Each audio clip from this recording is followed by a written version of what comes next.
বন্ধুরা, তো আজকে দুপুরে আমাদের বাড়িতে চলে এসছে ইলিশ মাছ। বাইরে প্রচণ্ড বৃষ্টি হচ্ছে, সারা দিন ধরে বৃষ্টি, আর ঘরেতে ইলিশ মাছের গন্ধেতে পুরো মোমো করছে। তো তোমরা কারা কারা খেতে ভালোবাসো ইলিশ মাছের ঝাল দিয়ে দুপুরের গরম গরম ভাত, তারা কিন্তু অবশ্যই কমেন্ট করে বলবে। আর অবশ্যই আমার চ্যানেলটাকে সাবস্ক্রাইব করে দিও আর বেল আইকনটা ক্লিক করে দিও। আর অবশ্যই তোমরা কিন্তু আমার চ্যানেলটাতে একটু লাইক কমেন্ট করে দিও, তাহলে আমি কিন্তু তোমাদের জন্য অনেক অনেক ভিডিও তোমাদের শেয়ার করব। চলো, তো আমি কিন্তু এক হাতে করেই নিজেই ভিডিও বানাই।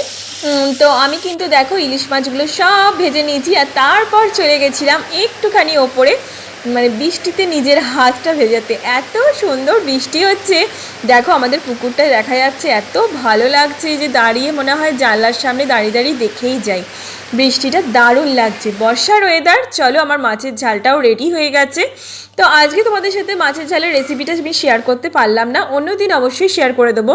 তো মাছের ঝাল রেডি হয়ে গেছে, দারুণ।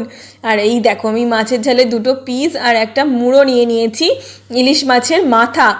আর এখানে নিয়ে নিয়েছি পোস্ত, আমার বাড়িতে ঝিঙা আলু পোস্ত হয়েছিল। আর এখানে মাছের তেল, আর এখানে এক্সট্রা গ্রেভি রয়েছে ইলিশ মাছের ঝালের। তো চলো, আমি তো তেল দিয়েই সব ভাতটা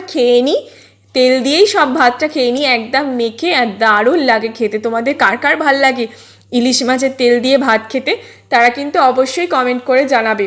আর আমার চ্যানেলটা প্লিজ প্লিজ প্লিজ সাবস্ক্রাইব করে দিও। চলো, ইলিশ মাছের তেলের সাথে আমি কিন্তু একটুখানি মাছের ঝালের লঙ্কা চিপে খেতে আমার দারুণ লাগে।